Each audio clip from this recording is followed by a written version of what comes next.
YouTube script opening, the Stoic choice between reaction and response. Imagine ruling the most powerful empire in the world while everything around you is falling apart. War at your borders, plague in your streets, betrayal in your Senate, and yet you remain calm. That was Marcus Aurelius, Emperor of Rome, a man who carried the weight of millions on his shoulders, yet somehow found stillness inside himself.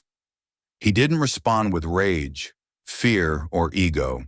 He didn't try to control everything and everyone.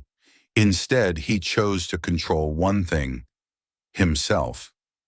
When you open his meditations, you don't find the words of a ruler obsessed with power.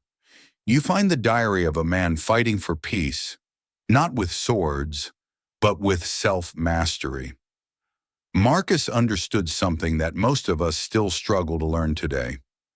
Power over yourself is far greater than power over the world. Because what's the use of conquering nations if you can't conquer your own anger?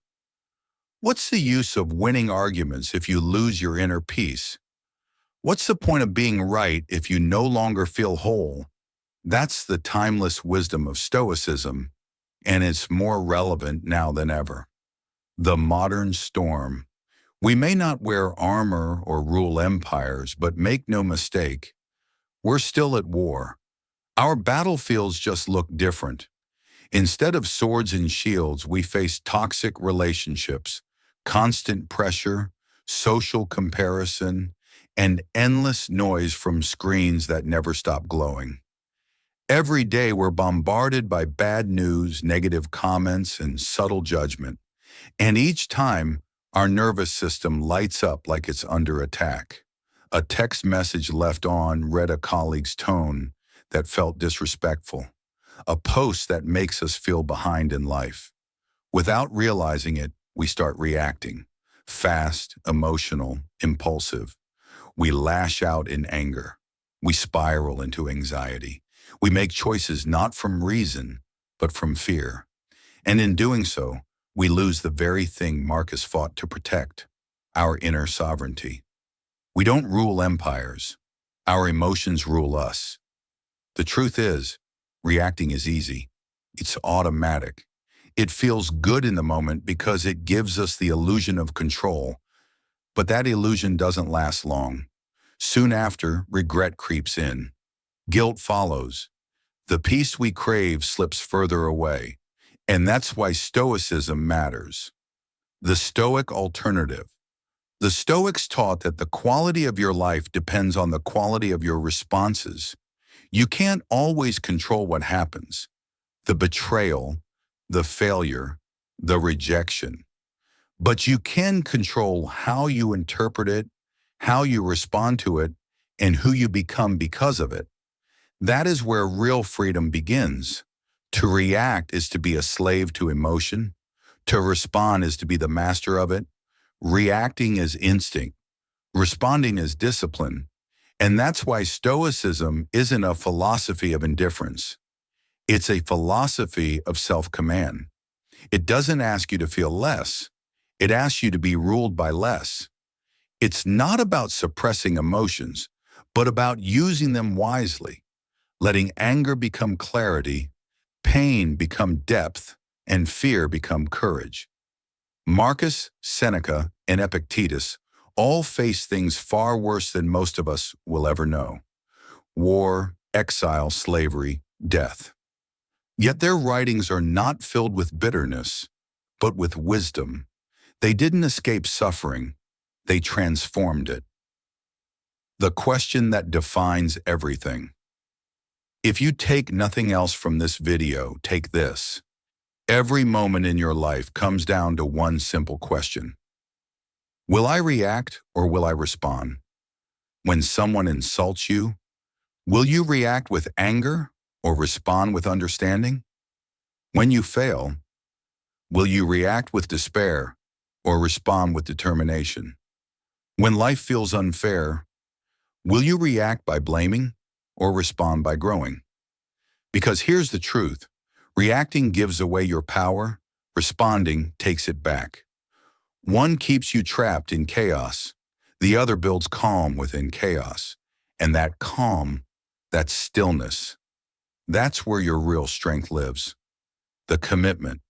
Before we begin this journey, I want to invite you to make a simple declaration, not to me, not to anyone else, but to yourself. Type it in the comments or whisper it quietly as you watch this. I choose discipline over drama.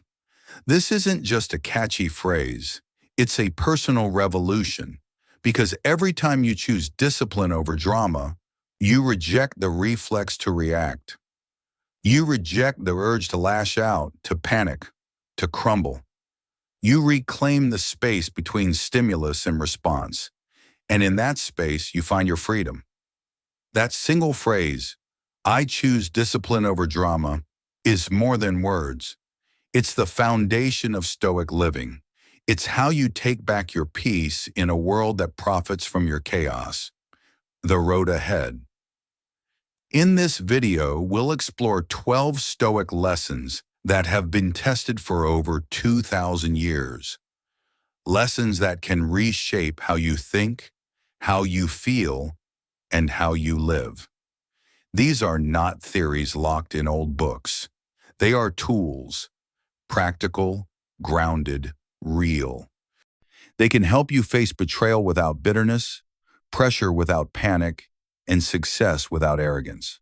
You'll learn how to slow down your reactions, how to see clearly when emotion clouds your vision, how to anchor your mind when life tries to shake you, and most importantly, how to respond with virtue, no matter what happens around you. Because when you stop reacting, you stop living on autopilot. You start living deliberately. You start to lead yourself, and that's the kind of leadership the world needs right now.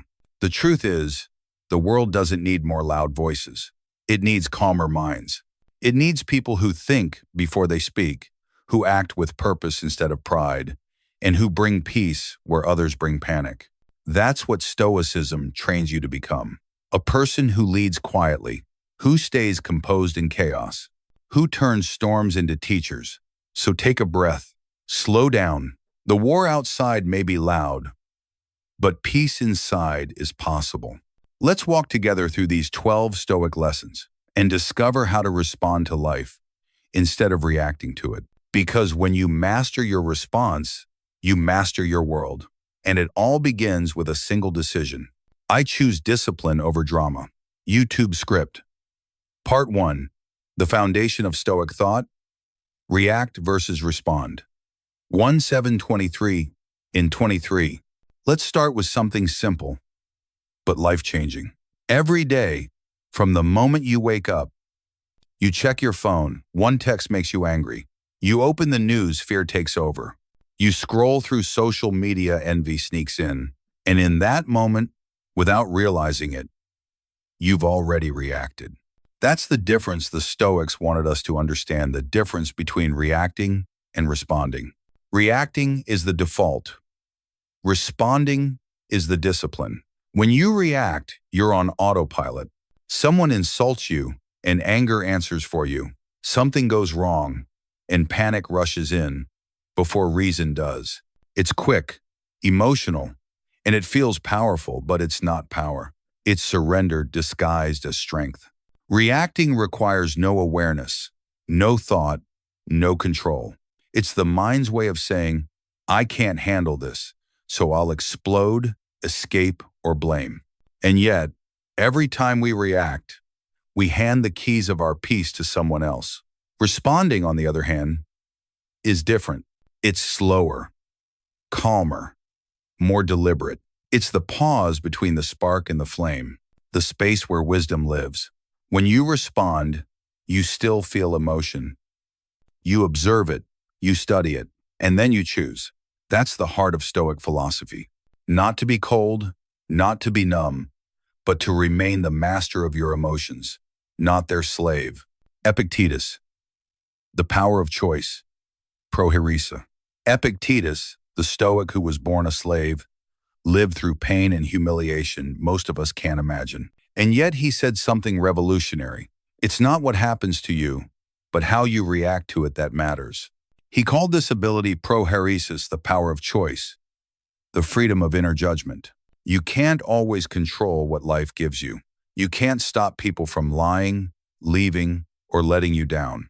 But you can always control how you interpret those things and what you choose to do next. That's where your true power begins, not in controlling events, but in controlling your perception of them. Think about it. If you can train your mind to stay steady when everything around you shakes, what could possibly defeat you? Seneca. The story we tell ourselves. Seneca once wrote, "We suffer more in imagination than in reality." And he was right. Most of our pain doesn't come from the event itself. It comes from the story we build around it. You get criticized at work. The fact itself is neutral, just words. But then your mind adds a story. They don't respect me. I'm a failure. I'll never be good enough. And suddenly, those words grow into wounds. The Stoic approach is to pause and ask, is this story true? Or am I torturing myself with my own imagination? Because the truth is, your mind can be your worst enemy or your greatest ally. And the difference lies in your ability to step back and question it. Marcus Aurelius, the emperor's calm.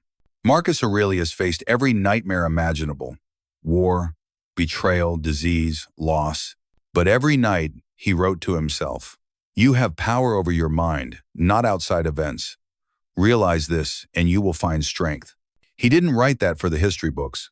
He wrote it to survive, to stay grounded in the storm of an empire. If the most powerful man in the world could remind himself that control begins within, then so can we, no matter how chaotic our lives feel. Marcus practiced what we now call emotional stillness. He trained his mind to remain clear even when surrounded by noise. He didn't suppress his emotions. He transformed them into clarity. That's the mark of wisdom, to feel deeply, but to act deliberately. The modern parallel. Now, look at your own life. How many times have you lost peace not because of what happened, but because of how you reacted? That argument that kept replaying in your head, that message you shouldn't have sent, that moment you wish you'd pause before speaking. All of us have been there, and that's exactly why Stoicism isn't just philosophy, it's training. It's mental weightlifting. Every challenge life gives you is another rep, another chance to build strength where weakness used to live. So the next time something tests you, when someone disrespects you, or life doesn't go your way, stop, breathe. Remember this: the power to respond is yours. That pause you create between impulse and action, that's where peace lives. That's where freedom lives. That's where the Stoic lives. Your inner empire. Think of your mind as an empire. Thoughts are citizens. Emotions are soldiers. And you are the ruler.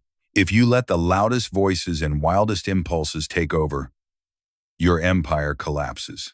But if you lead with reason, with calm authority, everything falls back into order. That's what the Stoics taught.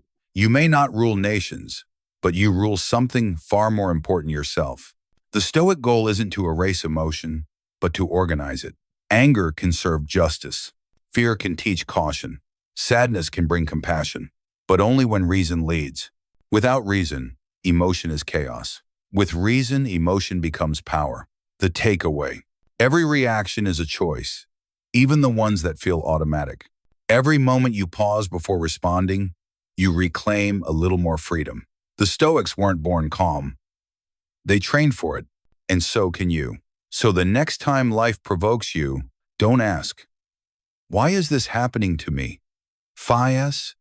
Ask, "How can I respond with wisdom instead of impulse?" Because that question, simple as it sounds, is the foundation of a stronger mind, a calmer soul, and a better life. When the world pushes, pause. When emotion rises, observe. When fear whispers, breathe.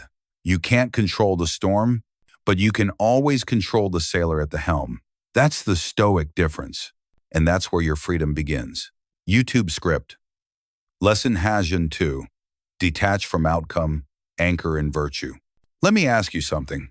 When was the last time you did the right thing and still lost? You worked hard, you stayed honest, you gave your best. And somehow, It still fell apart. The promotion went to someone else. The relationship ended. The plan you built with so much care, it crumbled overnight. And suddenly, you start to question everything. What was the point? Why do the right thing if it doesn't work out? That's when the mind begins to spiral. Because deep down, we've been trained to believe that success equals control. That peace comes from winning. That happiness depends on things going our way. But the Stoics saw the trap in that thinking 2,000 years ago. They understood something most people never realize until life breaks them. The moment you tie your peace to outcomes, you give the world the power to destroy you. The Stoic truth about control. Marcus Aurelius wrote, "You have power over your mind, not outside events.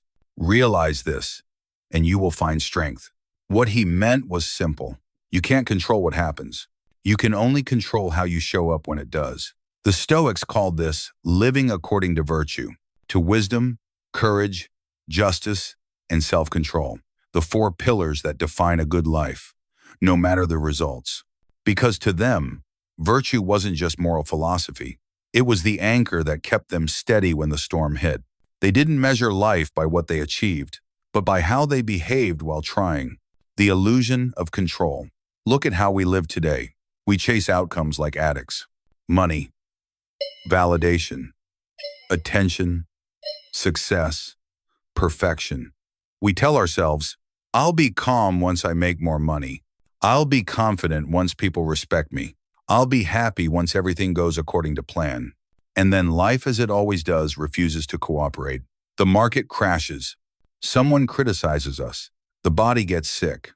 The people we love leave. And we fall apart not because we failed, but because we attached our worth to things we never controlled in the first place. The Stoic sees this clearly. They remind themselves daily, what is mine to control? My choices, my character, my effort.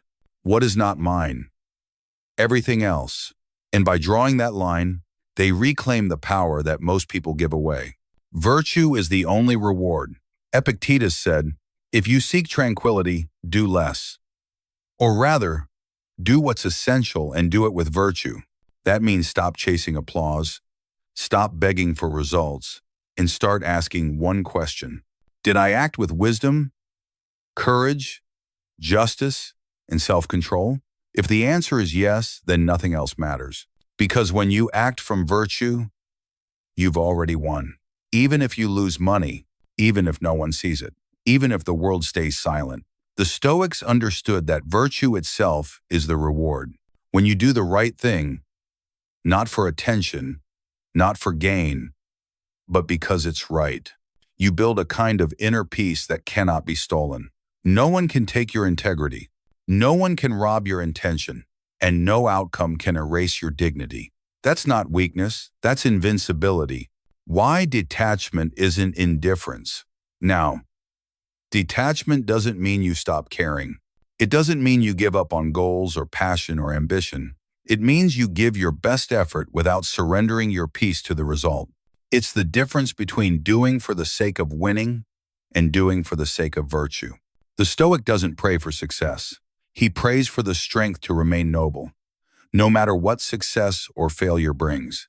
Because when you detach from outcomes, you stop living like a gambler of fate and start living like the author of your own story. You stop asking and start asking, will I stay true to who I am? Seneca's warning. Seneca once wrote, "Fortune has no power over the wise." Why? Because the wise person doesn't build their happiness on fortune's foundation. They build it on virtue. People who depend on outcomes for peace are never truly free. They win and they fear losing. They succeed and they fear slipping. They are admired and they fear being forgotten. But the Stoic who lives by virtue is untouchable. They act well and let the rest unfold. They love deeply, but without possession. They strive for excellence, but without anxiety. They serve others, but without expectation. And that's what freedom really is. Not the absence of struggle, but the absence of dependence. Living the lesson today. So how do you live this? Start by noticing where your peace depends on the uncontrollable. Do you feel anxious about results? Do you seek validation from others? Do you panic when things don't go your way? That's where you're chained. Now ask yourself, what would happen if I gave my best and let go of the rest? Would you lose control? Or would you finally find peace? Imagine working hard, not because you fear failure, but because excellence is your standard. Imagine loving someone, not to get love back, but because love itself is your nature. Imagine acting with integrity, even when no one claps, and realizing that's when it means the most. That's what it means to anchor in virtue. The final reflection, Marcus Aurelius, surrounded by war, illness, and betrayal, reminded himself daily, do not waste time thinking about what a good man should be. Be one. He never said, be successful. He said, be good, because goodness, virtue, is success in its highest form. You can lose wealth, health, or reputation. But if you never lose your principles, you have lost nothing that truly matters. So the next time life tempts you to measure yourself by results, pause and ask, did I act with wisdom? Did I stay true to my character? Did I respond with virtue? If yes, then rest in peace. You have already won the only game that counts. Because the Stoic doesn't chase outcomes. The Stoic becomes unshakable by living according to virtue. And when you live that way, success, failure, praise, or silence, none of it owns you anymore. You become calm in the storm, grounded in chaos, untouchable in your peace. That is what it means to detach from outcome and anchor in virtue, to live as a Stoic. YouTube script. Lesson #1. Reframe your perception before it controls you. Let me start with a simple truth. The world is not what it is. The world is what your mind tells you it is. Everything you see, hear, and feel passes through a filter, your perception. And that filter determines whether you find peace or pain. The Stoics understood this better than anyone. They believed that suffering doesn't come from events themselves, but from the stories we tell ourselves about those events. Think about that. The same situation can break one person and strengthen another. Not because life treated them differently, but because one of them chose a different interpretation. The story you tell yourself. Let's say someone criticizes you.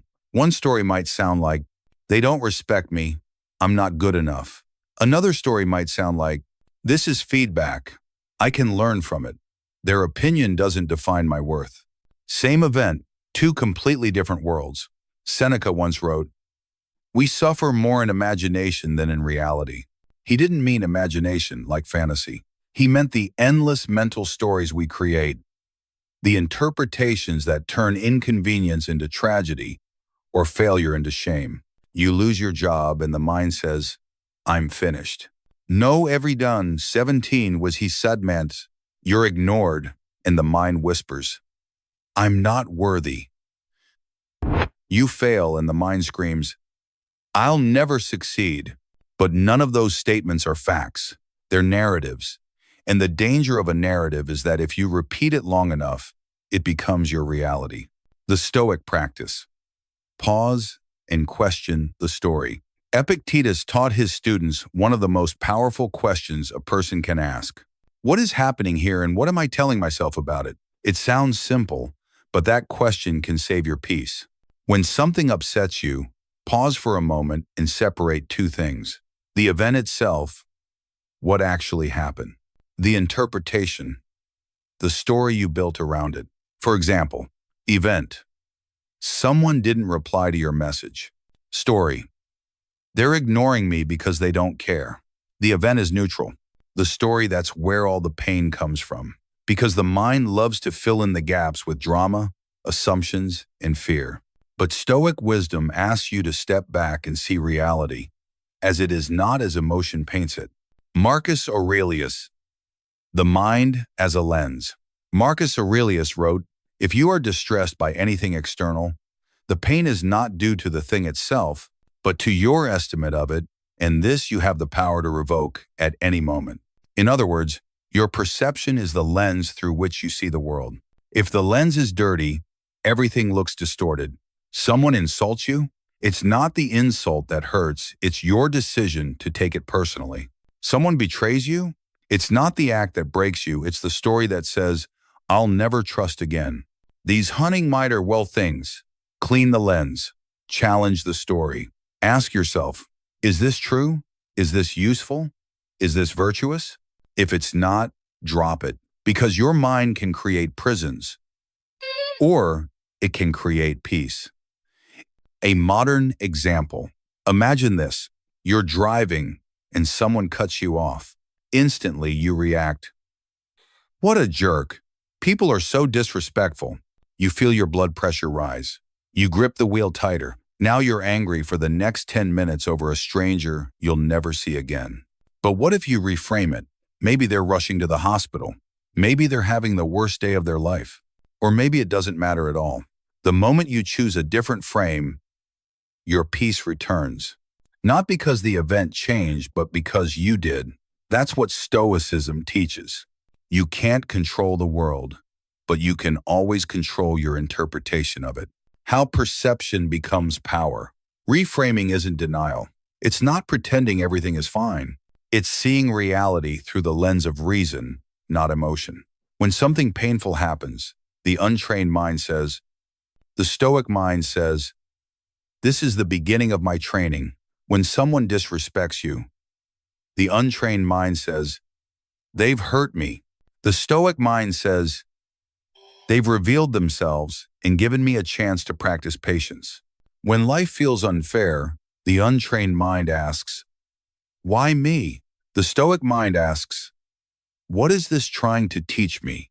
That shift, that single reframe, transforms victims into victors. Because perception isn't passive. It's an act of creation. The story you choose determines the life you live. Epictetus's formula for freedom. Epictetus gave his students a mental formula for freedom. Men are disturbed not by things, but by the views they take of them. So the next time something happens, practice this. Describe it objectively. It rained today, the deal fell through. They said no. Remove the drama. No, why does this always happen to me? Just the facts. Choose the response. Ask, what's the most rational, courageous, and kind thing I can do now? Do that consistently, and life stops feeling like chaos. Because you no longer live as a victim of events, but as an observer of truth. The Stoic test of mastery.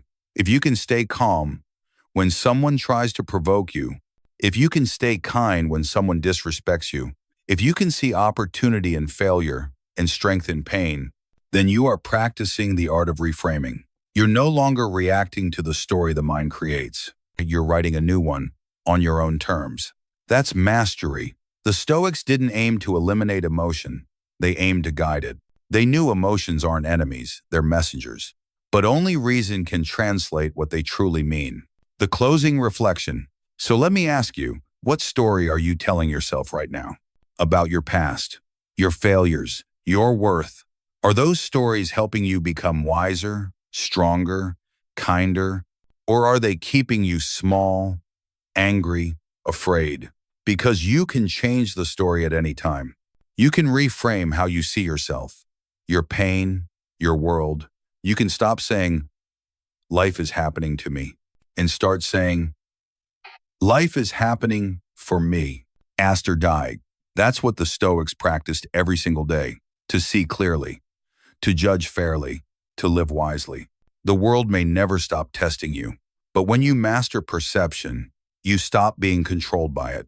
And that is the beginning of true peace. YouTube script. Lesson has height. Welcome discomfort to grow stronger. Let me ask you something. When was the last time you did something uncomfortable? On purpose? Not because life forced you to, but because you chose to. See, most people spend their whole lives running from discomfort, avoiding anything that feels cold, painful, awkward, or uncertain. We design our days for comfort, the soft bed, the easy choice, the instant pleasure. But the truth is, comfort slowly makes us fragile. The Stoics understood this thousands of years ago. They believed that comfort is not peace, it's weakness in disguise, and that every great human being must, at some point, choose discomfort voluntarily if they want to build true strength. The paradox of comfort. We live in a world that gives us everything: fast food in seconds, validation in likes, opinions on demand. We can avoid pain at the swipe of a screen, but in doing so, we've built a culture that's physically soft and mentally fragile. We don't want to wait. We don't want to sweat. We don't want to feel uncertain. And yet, we wonder why anxiety and depression are higher than ever. Because here's the paradox. The more you chase comfort, the more discomfort controls you. But the more you face discomfort, the less it can touch you. That's the Stoic secret. Voluntary discomfort. The Stoic training. Seneca called it voluntary discomfort. In fact, it did that in his way. He practiced it regularly, sleeping on the floor, wearing rough clothes, fasting not because he had to, but because he wanted to stay ready. He wrote, "Set aside a certain number of days during which you shall be content with the scantiest and cheapest fare, with coarse and rough dress, saying to yourself all the while, 'Is this the condition that I feared?'" In other words, practice losing what you think you need, and you'll realize you never needed it as much as you thought. This is not about punishing yourself. It's about training your mind to stop needing things in order to be okay. Modern Stoic practice. You don't need to live in a cave or wear sandals to be Stoic. You just need to practice small doses of discomfort every day. Skip a meal once in a while. Take a cold shower. Sleep without the air conditioner. Walk instead of driving. Sit in silence instead of scrolling. Each act is a reminder you are not a slave to comfort. You can choose effort. You can endure discomfort. And in that choice, you grow stronger. Because the truth is, resilience isn't built in moments of ease. If you only train your body and mind to exist in comfort, then the first real storm will break you. But if you train your mind to stay calm in small discomforts, then when the big ones come, you'll already know how to stand. Why the Stoics trained this way? Marcus Aurelius ruled the Roman Empire, but he never forgot to test himself. He would remind himself every morning, "You will meet pain, selfishness, rudeness, but these are not obstacles." Was his city. He treated difficulty as exercise. He didn't avoid pain, he used it, because he knew that without struggle, there is no stability. When you face discomfort willingly, you learn that your peace doesn't depend on comfort. It depends on control. Control of your impulses, control of your emotions, control of your reactions. That's real freedom. Modern example. The cold shower test. Let me give you a simple modern example. A cold shower. It sounds small, but it's the perfect Stoic practice. Every morning, you stand before that cold water and your mind screams, "No!" That's your first test of the day. Do you let comfort win, or do you step forward anyway? The second the water hits, your breath catches. Your body wants to escape. But if you stay, if you breathe through the shock, something powerful happens. You realize discomfort is temporary. It's only unbearable until you stop running from it. That moment when you stay in the cold and find calm, that's the moment you train your mind to obey you, not your feelings. And that's the point of every Stoic exercise. Discomfort as a teacher. The Stoics believe that discomfort is not your enemy, it's your instructor. Fasting teaches you gratitude. Silence teaches you self-awareness. Physical challenge teaches you discipline. Emotional pain teaches you empathy. Discomfort shows you what still controls you. It reveals your attachments, your addictions, your fears. And when you face them voluntarily, you begin to dismantle them one by one. Modern psychology agrees. Research on stress inoculation shows that small doses of voluntary discomfort build mental toughness, much like vaccines train the immune system to handle bigger threats later. So when you train your mind to handle what's uncomfortable, you don't just survive chaos, you thrive in it, becoming antifragile. Philosopher Nassim Nicholas Taleb used a word that perfectly fits Stoic thinking. It means you don't just resist stress, you grow stronger from it. Think of a muscle. You tear it through exercise, and it grows back tougher. Your mind works the same way. Each time you endure something you once avoided, your capacity expands. Your fear shrinks. Your strength compounds. And that's how you become what the Stoics admired most. a person unshaken by circumstance. The shift in perspective. Most people pray for an easier life. The Stoic prays for a stronger mind. Most people ask, how can I avoid pain? The Stoic asks, how can I face pain wisely? Because pain avoided is pain multiplied, but pain faced is pain transformed. So don't just tolerate discomfort, welcome it. Invite it into your life in small, deliberate ways. Because every time you do, you build the kind of strength that no one can take from you. Final reflection.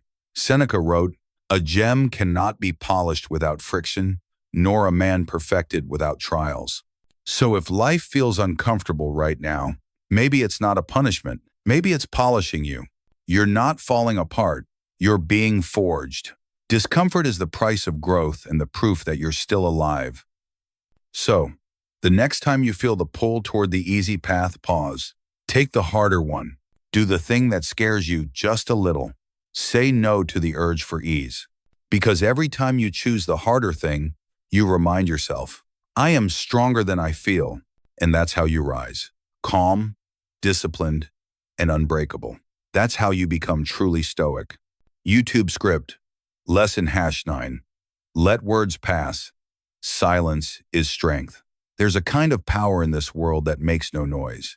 It doesn't shout, it doesn't argue. It simply observes and decides. It's the power of silence. And yet, in today's world, silence is almost extinct. We live in an age where everyone has something to say, where every comment demands a reply, every opinion becomes a battlefield. But the Stoics taught something radically different.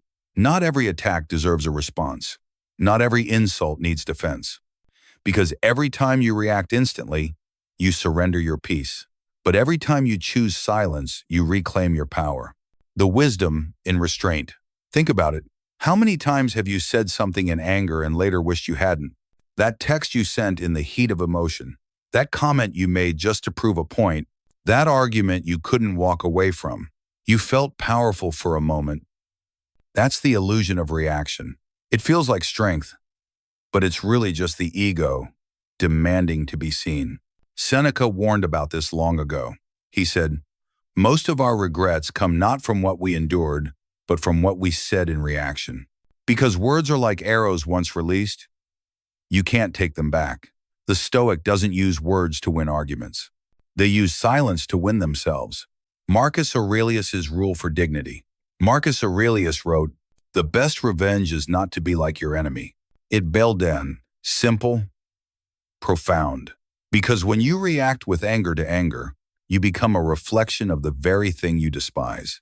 Someone insults you, mocks your character, questions your worth, and your mind screams, I'll show them. But Marcus reminds us, you don't have to mirror their ignorance. You don't have to descend into the mud just because someone tried to drag you there. The wise person knows that dignity doesn't live in loudness, it lives in control. Silence isn't submission, it's self-mastery. When you stay quiet in the face of provocation, you're not losing the argument. You're proving you no longer need one. Silence creates space for wisdom. The Stoics believe that silence isn't empty, it's space. Space to think. Space to see clearly.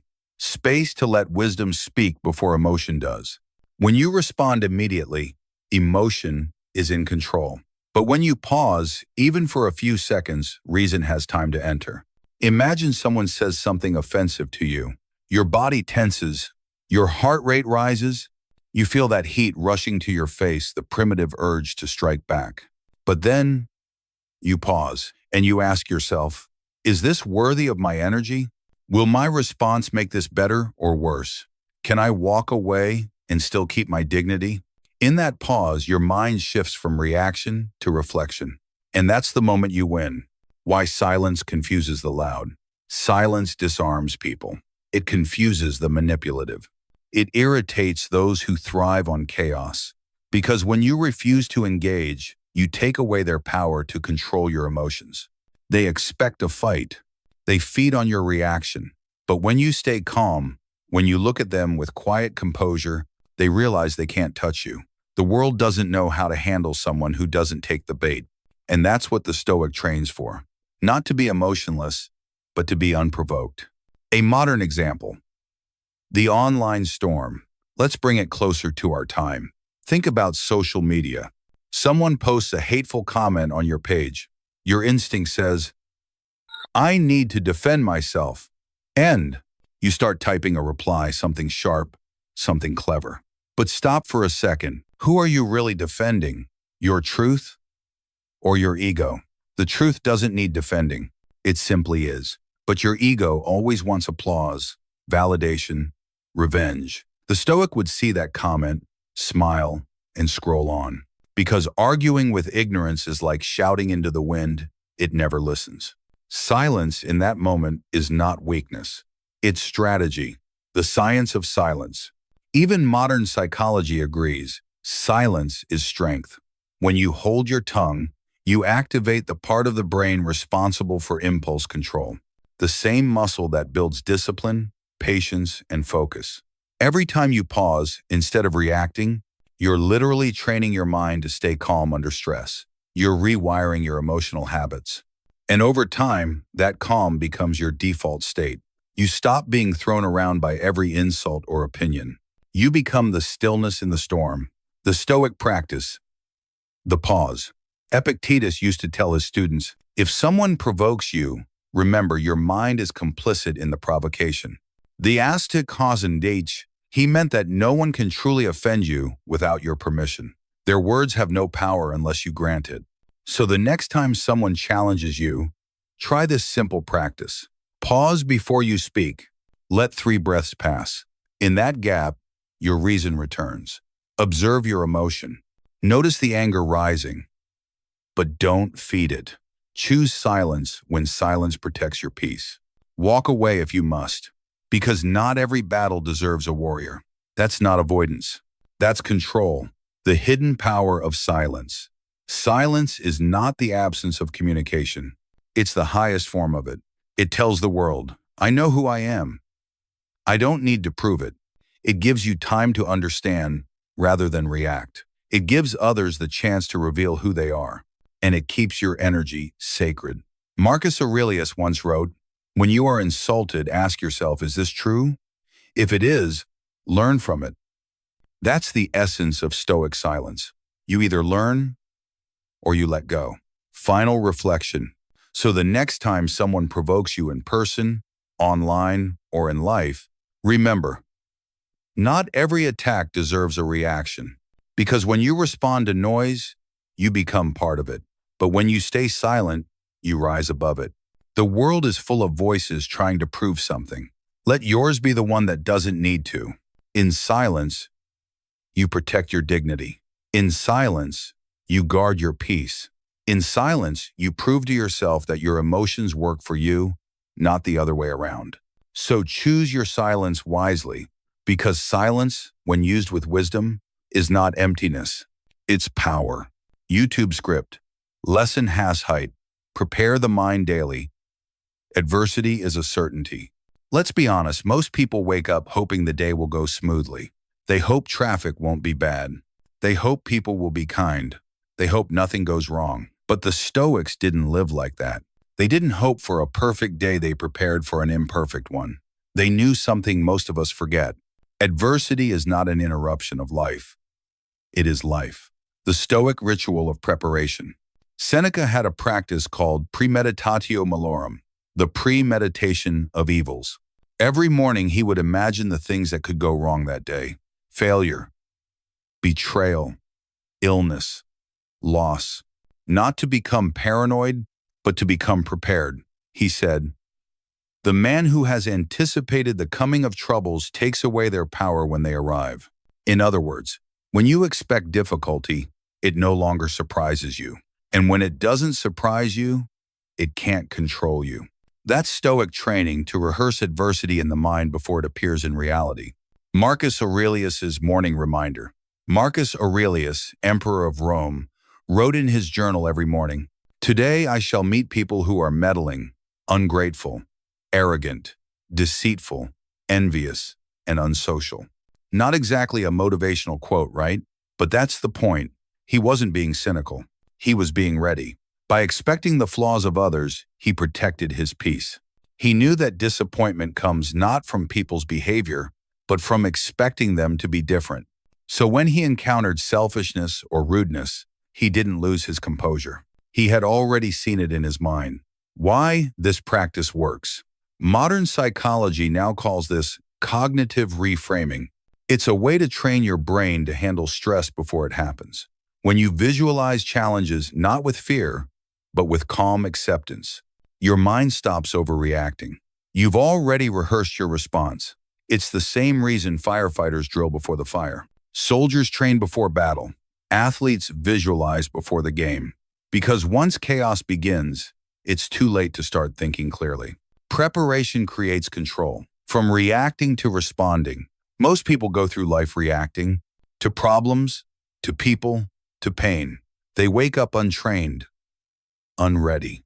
So when the first challenge hits, a rude driver, a cruel comment, a sudden setback, their emotions explode. But the Stoic wakes up differently. Before the world has a chance to disturb them, they quietly prepare their mind. I will face resistance today. People may disappoint me. Plans may fail, but none of that can shake me unless I let it. That mental armor doesn't make life easier.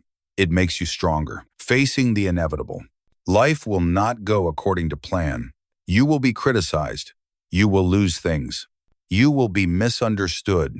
And yet, none of these things are personal. They are simply part of being human. The Stoics understood this deeply. They didn't resist reality. They flowed with it. Epictetus said, "When you kiss your child, whisper to yourself they are mortal. When you go to sea, remind yourself there will be storms." It sounds harsh, but it's not. It's clarity. When you accept that storms are part of the voyage, you stop wasting energy wishing for calm seas. You simply learn how to steer better. How to practice it today. You don't have to be a philosopher to use this. You can start tomorrow morning. Before you check your phone before the noise begins, take 1 minute to prepare your mind. Close your eyes and ask yourself, what could challenge me today? Maybe your coworker will be difficult. Maybe your plans will fall apart. Maybe traffic will test your patience. Then remind yourself, I am ready for all of it. You'll notice something powerful. When the challenge arrives, you'll recognize it. You'll say, "Ah, here it is. I expected this." And instead of reacting with frustration, you'll respond with calm. That's Stoic mastery, not avoiding hardship, but meeting it with composure. Anticipation, not anxiety. Now, this isn't about becoming pessimistic. It's not about expecting the worst out of fear. It's about expecting reality out of wisdom. The Stoic doesn't wake up saying, everything will go wrong. They wake up saying, whatever goes wrong, I'll be okay. There's a difference between worry and awareness. Worry weakens you. Awareness empowers you. Because when you've already accepted that difficulty is part of life, you stop being shocked by it. And that alone changes everything. The psychological edge. Modern neuroscience confirms this Stoic insight. When the brain perceives a challenge as expected, it triggers less stress response. Your body releases fewer stress hormones. Your heart stays steady. It's like telling your nervous system, I've been here before. I know how to handle this. That's why mental preparation isn't philosophy. It's biology. It's how you reprogram your mind to stay rational when others panic. The Stoic mindset in action. Imagine you're at work. A project fails. Everyone around you panics, blames, complains. But you stay calm, not because you don't care, but because you trained for this. You expected that things could go wrong. So now you can focus on what's within your control, your response. That's how Stoicism turns adversity into advantage. You become the eye of the storm, still, centered, and clear. Final reflection. Marcus Aurelius wrote, "The impediment to action advances action. What stands in the way becomes the way." That means the obstacle is not the end. It's the path itself. So tomorrow, before the day begins, don't pray for an easy road. Pray for a steady mind. Remind yourself, I will meet ingratitude, selfishness, maybe even pain today. but I will meet them with reason, patience, and strength. Because adversity is not your enemy. It's your training ground. And when you prepare your mind for the storm, you no longer fear it. You become the calm that survives it. That's how the Stoic lives. Not hoping for peace, but becoming peace. YouTube script. Lesson #7. Accept fate. Resistance is the real pain. There's a quiet truth most people spend their whole lives running from. Life will not always go your way.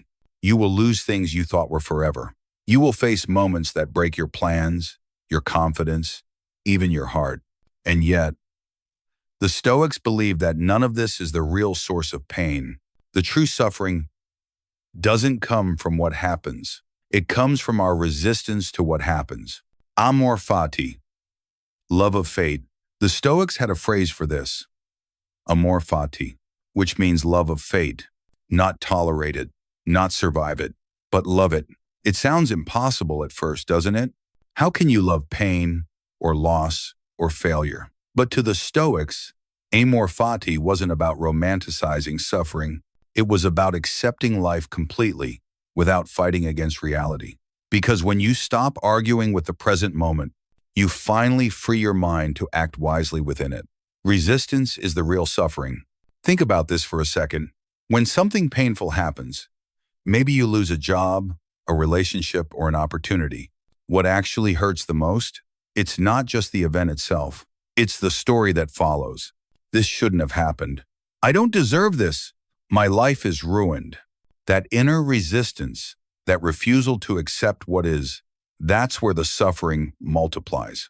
Seneca said, "We suffer more in imagination than in reality."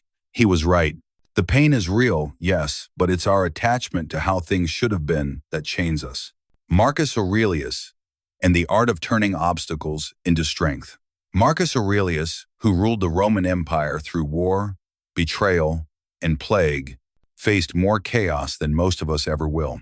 Yet, in his journal, he wrote one of the most powerful Stoic truths ever recorded. The impediment to action advances action. What stands in the way becomes the way. That line changed my life, and maybe it will change yours. Because Marcus realized something profound. Every obstacle, every loss, every disappointment can either become a wall or a doorway. And the difference lies in your attitude. He didn't waste energy wishing reality was different. He redirected that energy toward what he could do next, to respond with reason, courage, and virtue. That's the real power of acceptance.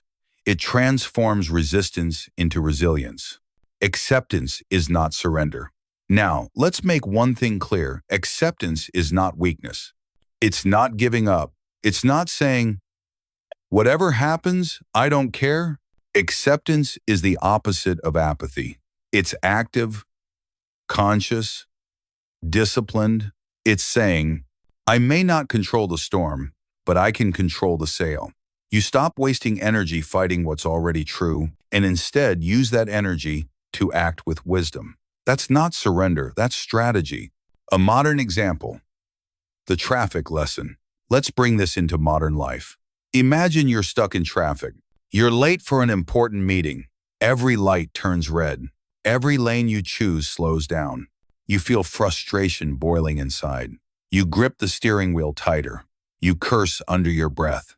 But ask yourself, what are you fighting? The cars? The lights? The people? No, you're fighting reality. And reality always wins. Now imagine you take a breath. You accept. This is where I am right now. I can't change it. You turn on an audiobook. You reflect. You breathe. The situation hasn't changed, but your experience has. You've turned resistance into peace. That's Stoicism in motion. Energy redistribution. When you resist what's already happened, you lose twice. First, to the event itself, then to your emotional reaction. But when you accept, you regain your power. You can't always choose what happens, but you can always choose where to place your energy. You can waste it screaming at the past, or invest it shaping your response. Acceptance doesn't mean saying yes to everything. It means saying, this is real. Now, how do I act with virtue within it? That's how Stoicism turns pain into purpose. Nature never fights itself. Look at nature. The tree doesn't curse the wind. The river doesn't argue with the rock it flows around it. The ocean doesn't complain. When the tide recedes, it simply returns when the time is right. Everything in nature accepts its rhythm. Only the human mind resists. But the Stoics remind us, we are part of nature. So when we align with it, when we stop fighting, we move in harmony, not in friction. When you stop resisting, you start seeing clearly. Epictetus said, "Do not seek for things to happen as you wish, but wish for them to happen as they do, and you will go on well." When you stop resisting, something beautiful happens. Your mind clears. You start seeing possibilities instead of problems, lessons instead of losses, because clarity only exists in acceptance. When your mind is busy wishing reality away, you can't see what's actually in front of you. But when you let go, not out of defeat, but out of wisdom, you begin to see that even pain has purpose. Amor fati in real life. So how do you practice amor fati today? When something doesn't go your way, pause, breathe. I accept this. I may not like it, but I accept it. Now, what can I learn from it? That single shift from resistance to reflection is the beginning of peace. It doesn't mean you stop trying. It means you stop wasting effort on things beyond your control. And that gives you more strength for the things that are. Final reflection. You see, life isn't trying to break you. It's trying to shape you. Every obstacle, every ending, every disappointment is a test of how much control you have over yourself. So stop asking, why did this happen to me? And start asking, how can I use this to become stronger, wiser? Because once you accept what is, you stop being a victim of fate and start becoming a partner with it. That's amor fati. That's the Stoic's secret weapon. Love not just the good parts of life, but all of it. The pain, the loss, the uncertainty. Because when you stop resisting reality, you stop suffering unnecessarily. And when you love your fate, you become unstoppable. YouTube script. Lesson #6. Intercept the impulse. Emotion is the first test. Have you ever said something in anger and then immediately wished you could take it back? We all have. That instant, when emotion takes over, when your heart races, your chest tightens, your voice rises. That's the moment Stoicism calls the first test. Because right there in that single heartbeat between impulse and action, you either lose control or you rise above it. The moment between trigger and choice. The Stoics believe freedom doesn't come from doing whatever you want. It comes from mastering how you respond. Epictetus taught that our greatest power lies not in what happens to us, but in what we choose to think and do next. He said, it's not things themselves that disturb us, but our opinions about them. And here's what that really means. Emotions are not enemies, they are signals. They are like alarms, they go off to tell you something is happening inside you. But if you react without reflection, you let the alarm run your life instead of your awareness. The body as the early warning system. Your body is smarter than you think. Before your mind even labels something as anger, fear, or anxiety, your body has already sent the signal. Your heart speeds up, your chest tightens, your stomach knots, your hands start to shake. Those are not enemies. They are notifications from your nervous system. A Stoic would call them the first impression, what the Greeks named fantasia. You can't stop the first impression, it's automatic, but you can stop what comes next. You can intercept the impulse before it becomes an action you'll regret. That's where freedom begins, in that pause. The power of the pause. Imagine this. You receive a text that makes your blood boil. Someone accuses you unfairly or insults you online. Your hand moves toward the keyboard. You're ready to fire back. But then you stop. You take one slow breath. You feel the anger in your body. But instead of reacting, you observe it. Right there in that pause. You've already won. You've done something that 99% of people can't. You've intercepted the impulse. You've created a space between emotion and reaction. And that space is where reason, dignity, and freedom live. Seneca's lesson, the enemy within. Seneca warned that uncontrolled emotion is the true enemy, not the event itself. He wrote, "Anger, if not restrained, is more harmful to us than the injury that provokes it. Because once emotion takes the driver's seat, logic is thrown out the window. You say things you don't mean. You break things that can't be fixed. And later, you look back and wonder, what was I thinking?" But that's the truth, you weren't thinking. You were reacting. And that's what Stoicism trains you to overcome. That reflex to strike. The Stoic strategy. Observe first, act later. The Stoics practice something called prosos, the art of paying attention. It means to stay alert, not to what's happening outside, but to what's happening inside. When you feel emotion rising, you don't suppress it, you study it. Ask yourself, what am I feeling right now? Why does this bother me so much? Is this worth my peace? When you question your emotion, you separate yourself from it. You're no longer inside the storm, you're observing it from above. And that perspective gives you power. Practical Stoic exercises. So, how can you train this in daily life? 1. Notice your triggers. The Stoics didn't wait for chaos, they prepared for it. Notice who or what tends to provoke you. Write it down. Expect it. When it happens, you'll recognize it faster. 2. Watch your body. Your body always reacts before your words do. When your heart speeds up or your breath shortens, don't ignore it. That's your signal to pause. 3. Count 3 breaths. Before you reply, before you act, breathe 3 times. Each breath gives your mind time to re-enter the moment. 4. Choose silence. You don't have to respond immediately. Silence is not weakness, it's strength under control. Marcus Aurelius said, "If it is not right, do not do it. If it is not true," that's the discipline of a mind that's learned to pause before reacting. A modern reflection. In today's world, instant reaction is glorified. People rush to comment, to defend, to argue, because silence feels like losing. But the Stoic knows silence is power. When you respond instantly, you play by someone else's rules. When you pause, you create your own. Every emotional trigger becomes an opportunity for mastery. Every insult becomes a training ground. Every frustration becomes a mirror. It's not about being cold or detached. It's about being deliberate. You can still feel deeply. You just don't let your feelings decide for you. From emotion to strength. Here's the truth. Emotion itself isn't bad. Anger can signal injustice. Fear can signal danger. Sadness can signal meaning. But when emotion takes over reason, it blinds you.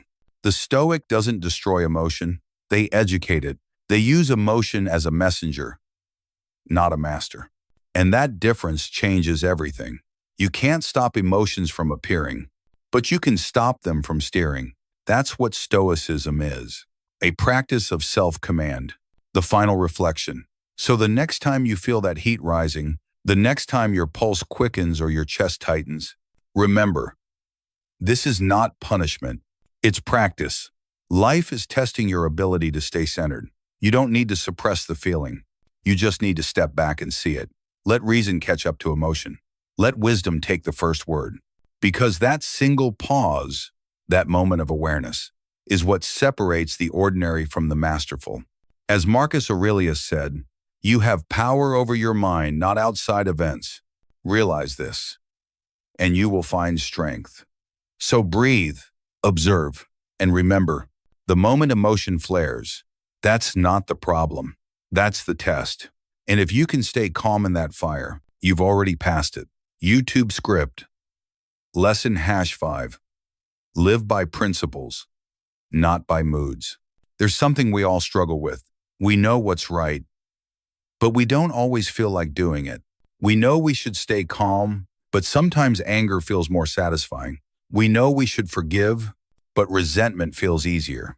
We know we should stay disciplined, but comfort whispers. The Stoics understood this battle very well. They said, your moods are like weather, but your principles are the sky. The weather changes every day. The sky does not. The unreliable guide. Feelings. Most people live at the mercy of their moods. When they feel motivated, they work hard. When they feel low, they give up. When they feel hurt, they lash out. When they feel tired, they break promises. But if you only live by how you feel, then your life will always be unstable. Because emotions are temporary, they're chemical storms. They rise, they crash. Principles, however, wisdom, courage, justice, and self-control, those are anchors. They hold you steady when your emotions try to steer you off course. Marcus Aurelius's morning reminder. Marcus Aurelius, Emperor of Rome, used to start his mornings reminding himself, "Today you will meet people who are selfish, arrogant, and ungrateful. But they cannot harm you, because you will act according to your nature, not theirs." He knew he couldn't control the moods of others, but he could control his own alignment with virtue. He didn't wake up and say, "I'll be kind if people are nice to me." He said, "I'll be kind because that's who I choose to be." That's the difference between living by principle and living by mood. Principles are the compass, not the weather. Seneca wrote, "No man is more unhappy than he who never faces adversity, for he is not permitted to prove himself." Your principles only matter when they're tested. Anyone can be calm when life is calm. But can you be calm when you're insulted? Anyone can be honest when it's easy. But can you be honest when it costs you something? That's when your philosophy stops being theory and becomes reality. Why feelings are poor leaders? Think about this. How many times have you made a decision out of emotion and regretted it later? You said something you didn't mean. You quit something you should have finished. You gave up too early or held on too long. That's what happens when emotion takes the driver's seat. Feelings are great passengers. They make the journey richer, but they are terrible drivers. If you let anger steer, if you let fear steer, you never leave the driveway. If you let desire steer, you drive in circles chasing pleasure and comfort. Principles, they're your map, your compass, your direction. They keep you on the road when the storm hits. The 4 Stoic virtues as inner laws. The Stoics built their lives around 4 unshakable virtues. Wisdom, knowing what truly matters. Courage, doing what's right, even when it's hard. Justice, treating others fairly, even when they don't deserve it. Temperance, mastering yourself before you try to master the world. These are not emotions, they are decisions. You don't need to feel brave to act courageously. You just need to act according to your principle of courage. You don't need to feel forgiving to let go of bitterness. You just need to decide that forgiveness aligns with your higher self. You don't need to feel patient to stay calm. You just need to remember that patience serves your peace better than anger ever will. A modern example. The day you don't feel like it. Picture this. It's Monday morning. You wake up tired, unmotivated, annoyed. You don't feel like working out, showing up, or talking to anyone. That's when your principle steps in. You say to yourself, "I may not feel like it, but my feelings don't decide my values." And then you move. Now, now, now, now, now. It's must work of you are what are off I. It's must working of the passes of passes the bell. You go for the walk. You do the task. You show up. And afterward, you feel proud, calm, in control. Because you didn't follow your mood, you followed your mind. That's the moment. You build self-respect. That's the Stoic discipline, living above emotion. Modern psychology calls this emotional regulation. The Stoics called it self-mastery. Different language, same wisdom. It's not about suppressing emotions, it's about leading them. You can acknowledge anger without letting it decide your behavior. You can feel fear but still take the next step. You can feel sadness without collapsing into despair. That's the art of emotional maturity. To feel everything, but be ruled by nothing. The principle over mood test. So how do you live by principle when emotions hit hard? The Stoics practiced a simple test. When you face a decision, ask, is this choice driven by principle or by mood? If it's principle, it will bring peace later, even if it's hard now. If it's mood, it will bring regret later, even if it feels good now. This one question can save you from countless mistakes. Because mood fades, but character remains. Why this matters today. We live in a culture that glorifies feelings. Follow your heart, do what feels right, trust your emotions. But what if your emotions are lying to you? What if what feels right is actually what keeps you weak? The Stoic doesn't follow feelings, they guide them. They follow virtue. They follow reason. They follow their higher self, the part that doesn't change with the weather. The closing reflection. So, the next time you wake up and don't feel like being disciplined, remember, your principles are stronger than your moods. The next time someone tests your patience, remember, calm is your standard, not their behavior. And the next time life tempts you to act small, remember, greatness is built on consistency, not convenience. Because moods are fleeting, but your character, that's eternal. Marcus Aurelius lived by this truth every day, writing, "If it is not right, do not do it. If it is not true, do not say it." Simple, unemotional, powerful. That's how you stay centered when everything around you is chaos. You live by principle, not by mood, by reason, not by impulse, by virtue, not by comfort. That's the Stoic way. And that's how you build a life that not even your worst day can shake. YouTube script. Lesson #4. Guard your mind. Every thought shapes your life. Marcus Aurelius once wrote, "The soul becomes dyed with the color of its thoughts." And that line, though, written nearly 2,000 years ago, is more relevant now than ever. Because your mind is not just where your thoughts live, it's where your entire life begins. Every word you speak, every decision you make, they all start as a single thought. So the question is, who's guarding your mind? The mind is a garden. Imagine your mind as a garden. Whatever you plant there grows. If you plant anger, you harvest chaos. If you plant gratitude, you harvest peace. If you plant fear, you harvest limitation. But most people never plant anything deliberately. They let anyone, social media, gossip, television, trauma, throw seeds into their soil. And then they wonder why their inner world feels toxic.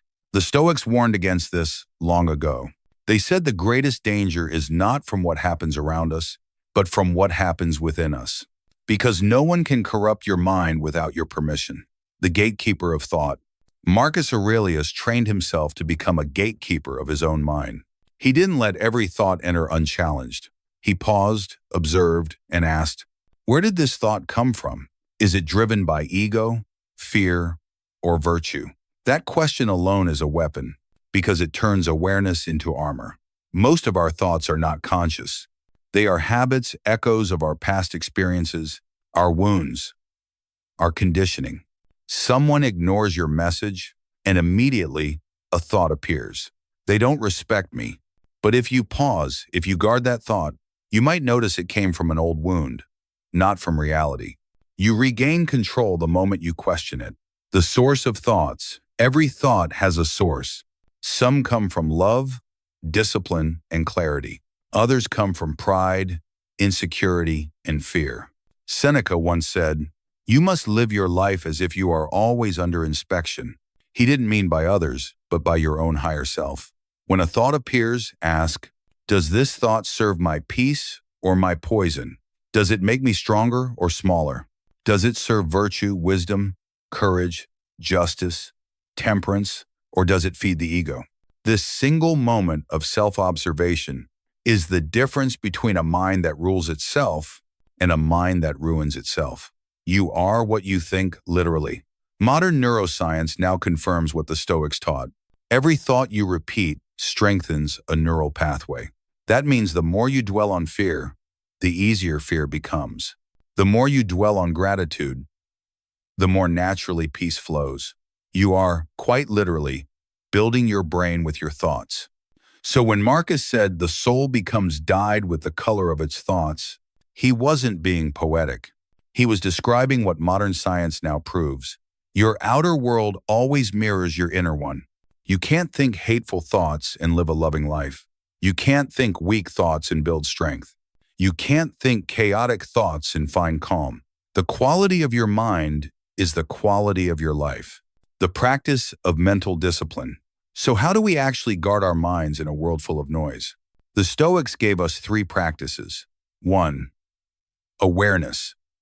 Notice the thought. Don't fight it. Don't suppress it. Just recognize. Ah, here's anger. Here's envy. Here's fear.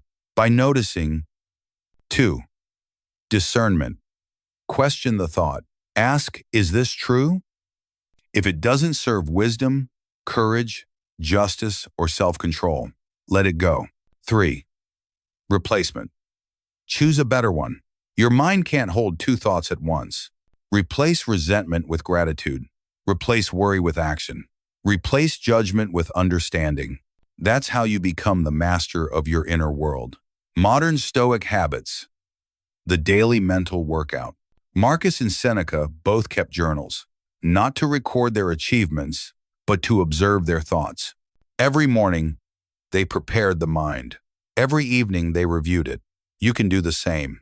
In the morning, ask, what kind of person do I want to be today? What thoughts do I want to guide me? At night, reflect, what thoughts ruled me today, and which ones did I rule?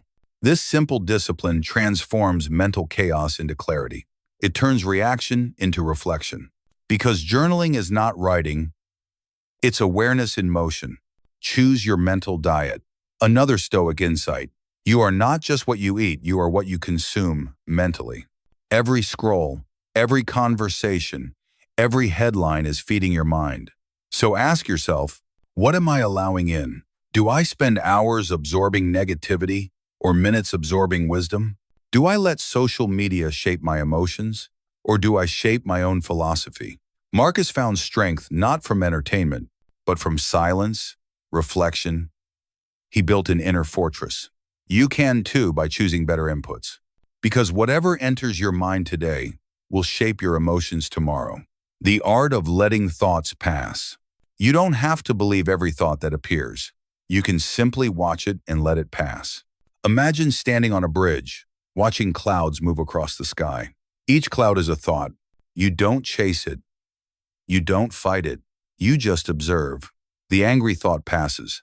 The fearful thought passes. And suddenly the sky of your mind clears. That's the power of detachment.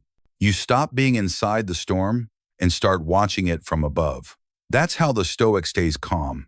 Not by avoiding thoughts, but by refusing to be ruled by them. Final reflection. Marcus Aurelius ruled an empire, yet his greatest battle was never against armies, but against his own mind. He wrote in his private journal, not for the world, but for himself. You have power over your mind, not outside events. Realize this, and you will find strength. So the next time a thought enters your mind, pause. Don't believe it blindly. Don't let it command your day.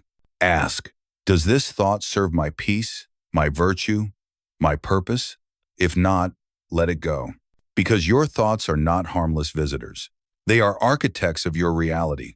Guard your mind like a sacred temple, because everything you build in life will rise or fall upon the foundation of your thoughts.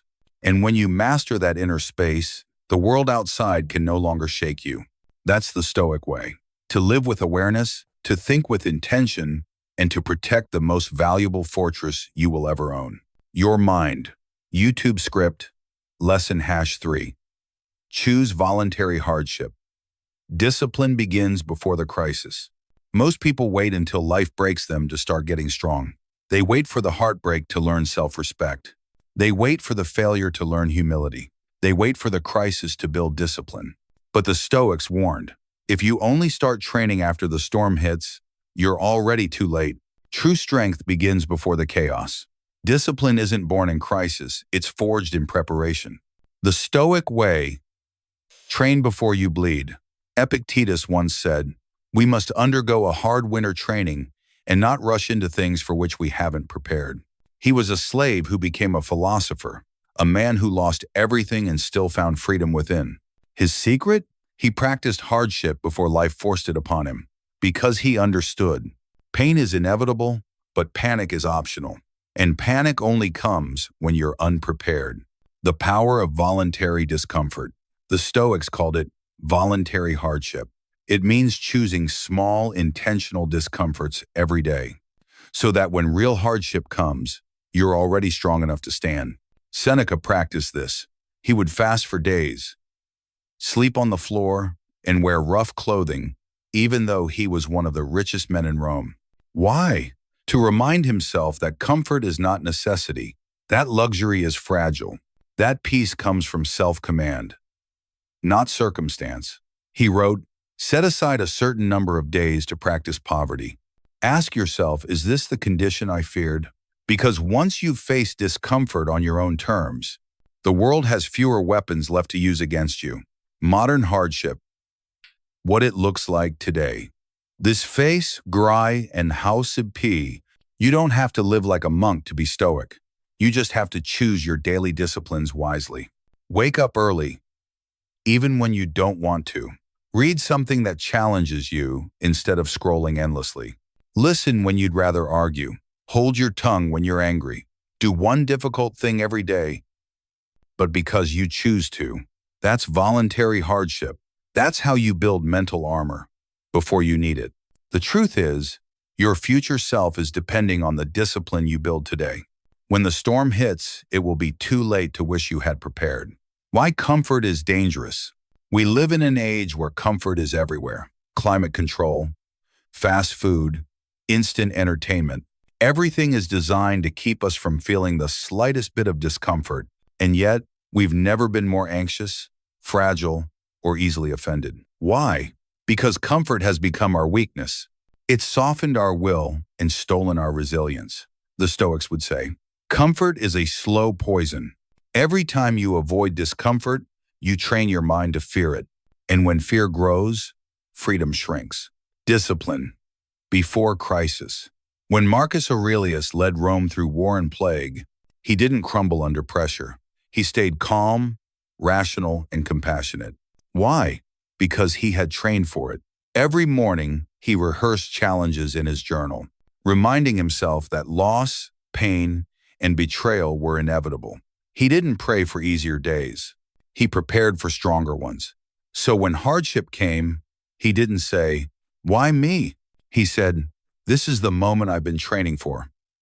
That's the Stoic mindset. That's the power of discipline, built before disaster. The everyday battle. Let's be honest. Most of our battles aren't with the world. They're with ourselves. The battle between I should and I don't feel like it. Between long-term growth and short-term pleasure.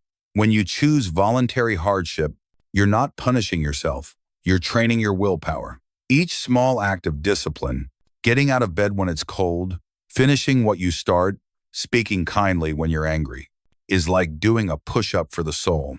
You're strengthening your ability to do what's right, even when it's hard. The beauty of the hard path. Think about every person you admire. A soldier, an athlete, an artist, a leader, a parent. What do they all have in common? They didn't avoid the hard road, they walked through it. Discipline is not about denying yourself joy. It's about earning it. You appreciate peace because you've known struggle. You appreciate food because you've been hungry. You appreciate success because you've failed and kept going. Ease breeds entitlement. Struggle breeds gratitude. So don't run from difficulty, welcome it. Because every challenge you choose today makes you unshakable tomorrow. A Stoic perspective, turning pain into practice. The next time life challenges you, don't ask, "Why is this happening?" Ask, "What is this training me for?" Every setback is a test. Every irritation is a drill. Every heartbreak is a lesson in strength. Marcus Aurelius wrote, "The obstacle is the way." That means the thing you're trying to avoid might be the very thing designed to shape you. When something painful happens, a Stoic doesn't complain. They say, "Finally a chance to practice." That's not denial, that's transformation. It's turning pain into progress. It's choosing meaning over misery. Practical ways to build daily discipline. Start small. You don't need grand gestures, just small, deliberate acts of discomfort. Take a cold shower. Leave your phone in another room for an hour. Say no when your impulses say yes. Go for a walk when you'd rather lie down. Each act builds grit. Each moment of resistance rewires your mind. You stop being a slave to feelings and start becoming a commander of them. That's discipline. That's stoicism in real life. Final reflection. You can't avoid pain, but you can prepare for it. You can't predict every crisis, but you can strengthen your response. So when the world tests you, when plans fall apart, when people disappoint, when life throws you into chaos, you won't crumble because you've trained for this. Every early morning, every quiet act of patience, every moment of restraint, they've all been preparing you for this exact moment. Discipline isn't punishment, it's protection. So the next time something hard appears, don't say, "Why me?" Say, "Finally, a chance to practice." Because hardship doesn't destroy the prepared mind, it reveals it. That's the Stoic way, to train before the storm so that when it comes, you are already unbreakable. YouTube script, lesson #2, the power of stillness. Have you noticed how fast the world moves now? Everyone's rushing, scrolling, reacting, chasing something they can't even name. We wake up and the first thing we do is reach for the phone. We drown in notifications before we've even taken a breath. And yet, the Stoics believed, in a world of constant motion, stillness is not weakness, it's power. The world reacts. The Stoic reflects. Most people live in a constant state of reaction. Someone insults them, they strike back. Something doesn't go their way, they explode in frustration. News headlines, gossip, chaos, all pulling their emotions like strings. But the Stoic? He doesn't rush to respond. He doesn't jump at every noise. He pauses. He observes. He breathes before he speaks. Because that moment of stillness, that tiny gap between what happens and how you respond, is where freedom lives. Epictetus once said, "It's not what happens to you, but how you react to it that matters." And you can't choose your reaction unless you slow down enough to see it coming. Stillness is not laziness. Stillness is often misunderstood. People think it means being passive, detached, or lazy. But Stoic stillness is the opposite. It's not about doing nothing, it's about doing the right thing deliberately. It's the calm eye in the hurricane, completely still, yet fully aware. Marcus Aurelius ruled during wars, plagues, and betrayal. Yet he wrote, "Nowhere can man find a quieter or more untroubled retreat than in his own soul." He didn't find peace by escaping the noise. He found it by mastering himself within the noise. That's what Stoic stillness really is. Not the absence of movement, but the mastery of motion. The practice of daily stillness. The Stoics didn't just talk about stillness, they trained it. Every morning, Marcus would sit quietly and remind himself, "Today I will meet people who are selfish, arrogant, ungrateful." He wasn't being negative, he was being prepared. By anticipating the chaos of the day, he entered it already calm. And every evening, he would reflect. What did I do well? What could I have done better? Where did I lose control? That daily ritual of morning awareness and nightly reflection was how he stayed grounded in the middle of storms. You can do the same. Before the day begins, pause, breathe. Remind yourself, today I choose awareness over hurry. And at night, before you scroll, before you distract yourself, take a few minutes to sit in silence. Ask yourself, what noise did I let in today? What peace did I protect? That's Stoic mindfulness in action. Simple, quiet, but profoundly transformative. Stillness is strength. We live in a world that celebrates speed, fast money, fast fame, fast opinions. Everyone wants to be first. No one stops to ask if being first even matters. But here's the truth the Stoics knew. Speed without direction is chaos. When your mind is restless, you're easy to manipulate. When your emotions are loud, you're easy to control. But when your inner world is still, you become unshakable. Because the calm person can see clearly what the panicked person cannot. When everyone else is running, you can stand still and see the pattern. When everyone else is shouting, you can hear the truth between the noise. That's not weakness. That's power. Stillness is the weapon of the wise. Think about it. How many mistakes in your life came from reacting too fast? You sent the angry message. You quit too soon. You said something you didn't mean.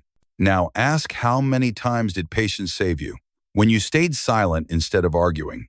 When you waited one more day before deciding. When you breathed instead of breaking. That's the Stoic art of stillness. Not suppression, but self-control. Because when you can stay still, you stop being a slave to impulses. You become the master of your own emotions. Silence in a noisy world. We live surrounded by noise, external and internal. The world wants your attention, every second of it. Every platform, every headline, every alert, all designed to keep you reactive. But what if you learn to be silent again? Not just with your mouth, but with your mind. That's where the real battle happens. Not on your screen, not in your inbox, but in your inner dialogue. The Stoics knew that peace is not found by escaping noise. It's built by mastering how you listen. They practice silence, not to hide, but to hear their own reason again. Try it yourself. Turn off the music, the podcasts, the endless scroll, and just sit. 5 minutes of pure quiet. At first, it feels uncomfortable. Your mind races, your thoughts scream, but then, slowly, clarity appears. That's not emptiness. That's awareness returning.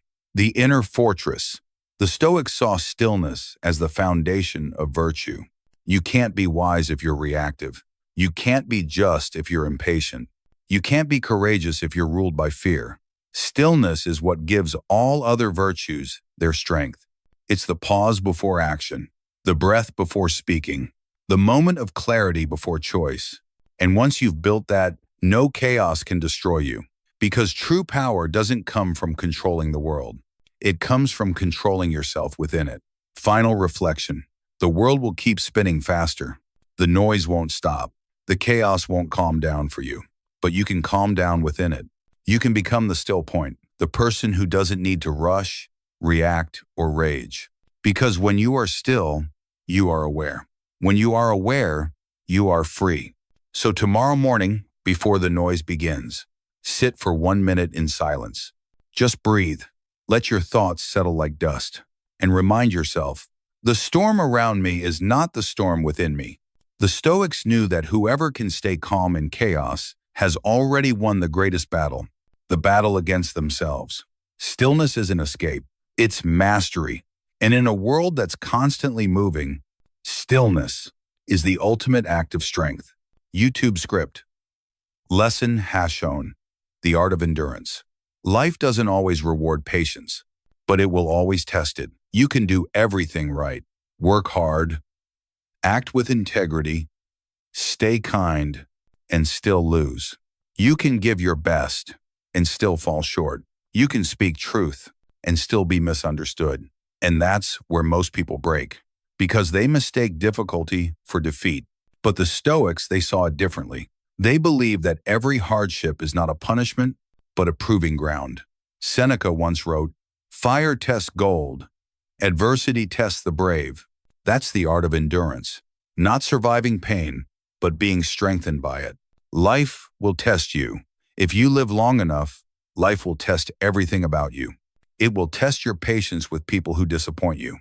It will test your courage when you stand alone. It will test your faith when nothing seems to make sense. It will test your character when no one's watching. But that's not cruelty. That's curriculum. Because character isn't built when things are easy. It's built when the universe strips away every comfort, every illusion, and asks, "Who are you now?" And how you answer that question, not with words, but with endurance, determines everything. What it really means to endure. Endurance is not about taking endless hits from life with a smile. It's not passive suffering. It's intelligent strength. To endure is to understand that pain is not the enemy. It's a teacher. Pain reveals what still controls you. It exposes where your ego hides, where your patience ends, where your faith cracks.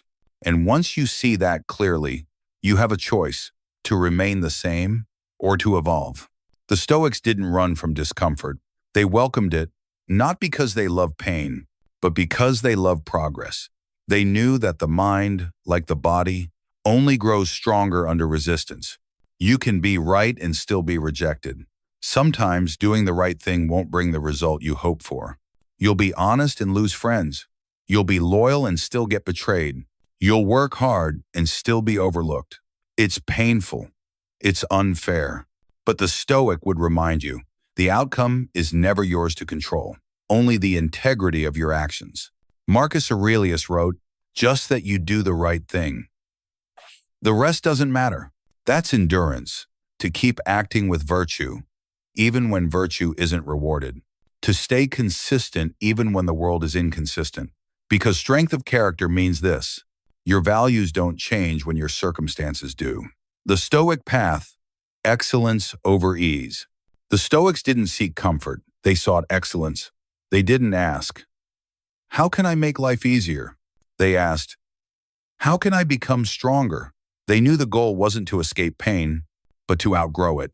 That's why Seneca said, "Don't pray for an easy life. Pray to be a stronger person." Because an easy life doesn't make you wise, or disciplined, or compassionate. Ease dulls the soul. Struggle shapes it. Every obstacle you face, every failure that humbles you, every loss that cracks your heart open, is a forge. And the fire that tries to destroy you is the same fire that refines you. The courage to keep going. Endurance is not glamorous. It's quiet. It's lonely. It's waking up one more time after falling again and again. It's showing up when no one claps for you. It's doing what's right when no one notices. It's believing in the light while you're still walking through darkness. That's the part people don't see. The silent hours of struggle. The nights of doubt. The mornings you want to quit but don't. The Stoics understood that persistence itself is victory, because the moment you refuse to give up, you've already won. Endurance is not weakness. We often think of endurance as submission, as just putting up with pain. But Stoic endurance is not passive, it's active mastery. It's meeting pain with awareness. It's saying, "Yes, this hurts. Yes, I am tired. But this moment will not define me. My response will." That's power. Not the power to control the world, but the power to control yourself in it. And when you master that, you become untouchable. The hidden gift of hardship. Every trial carries a hidden gift, but only if you look closely enough. Failure teaches humility. Rejection teaches self-worth. Loss teaches gratitude. Pain teaches presence. If you can see hardship not as something happening to you, but for you, then you turn suffering into transformation. That's what it means to suffer wisely. Because foolish suffering breaks you. Wise suffering builds you. The Stoics knew this truth. You don't grow when you're comfortable. You grow when you're tested, and life will keep repeating the same lessons until you learn them. The fire that purifies. Seneca once compared life's trials to fire. He said, "Just as fire tests gold and purifies it, adversity tests the brave and makes them stronger." The gold doesn't fear the fire because it knows what it's made of. So the next time you're tested, remember that you're not being destroyed. You're being refined. Don't ask for a lighter load. Ask for a stronger back. Don't ask for the storm to pass. Ask for the wisdom to stand through it. Final reflection. The Stoics didn't aim for an easy life. They aimed for an excellent one. Because ease makes you comfortable, but endurance makes you capable.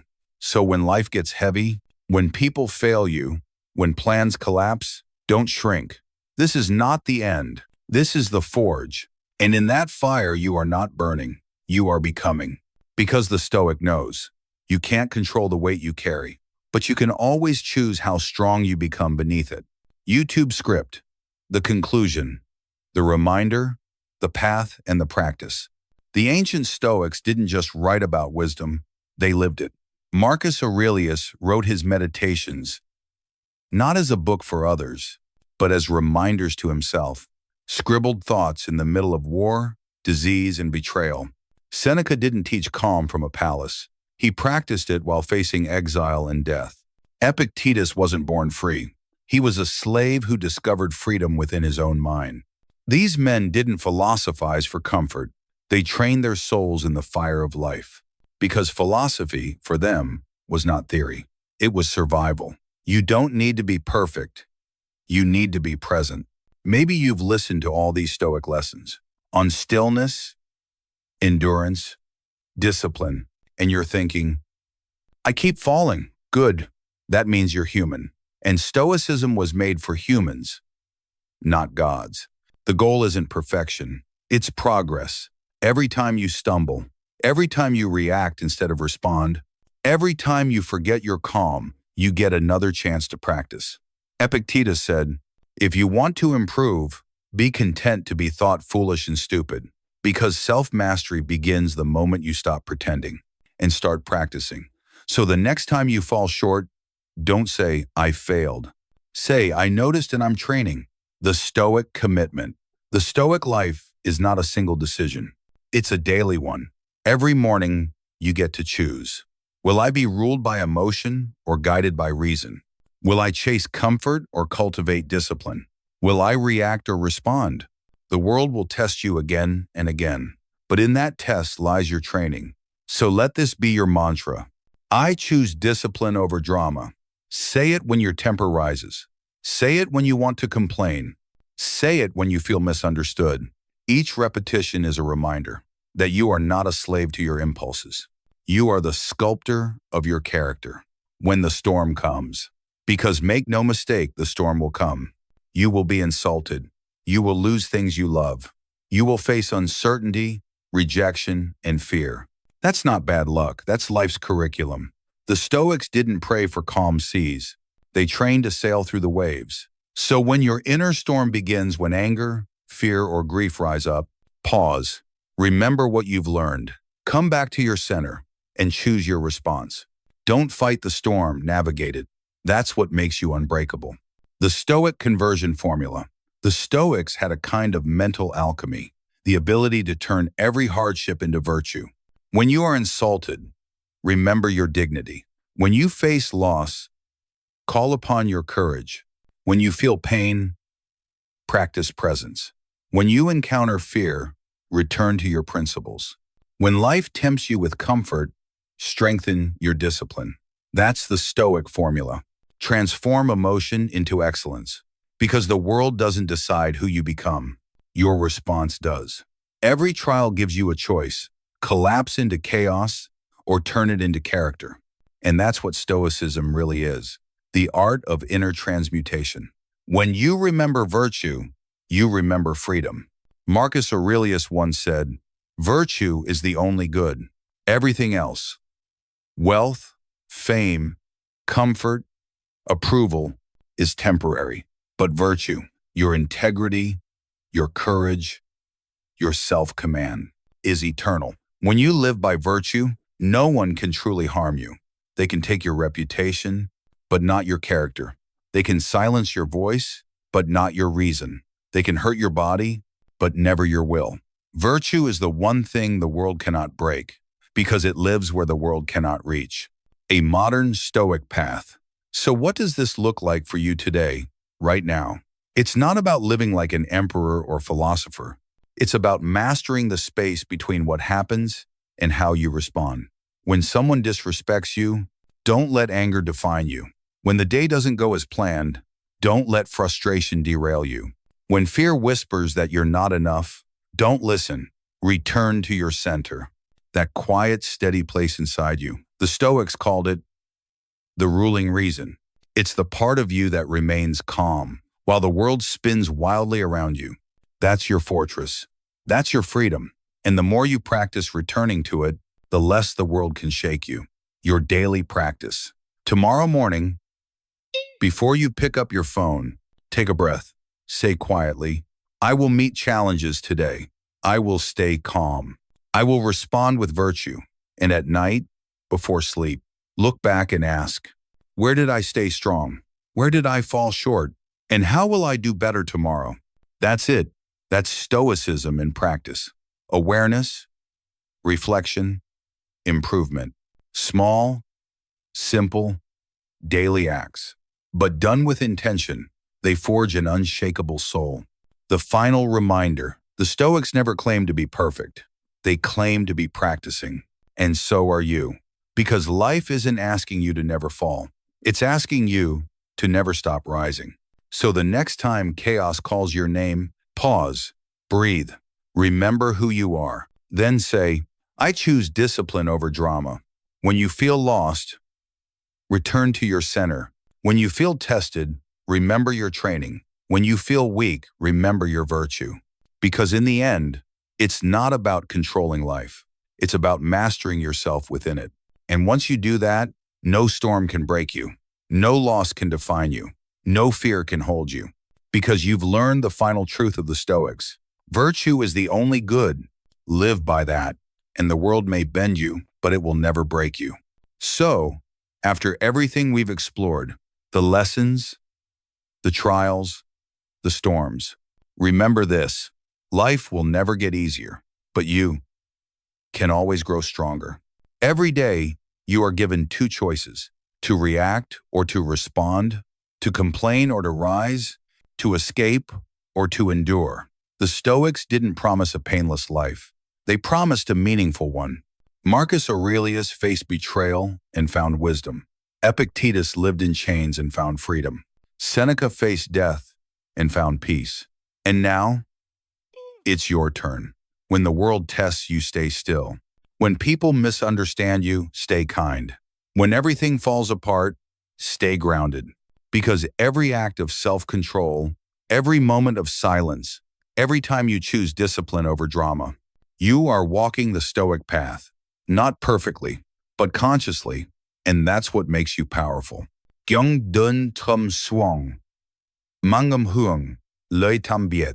This is your reminder to return to yourself, to live wisely, to act with virtue, and to keep your peace, no matter the noise around you. Because in the end, the world doesn't need another loud voice. It needs calm minds, clear hearts, and souls that cannot be broken. You can be one of them. This is Modern Stoic Notes, and this is your path to inner strength.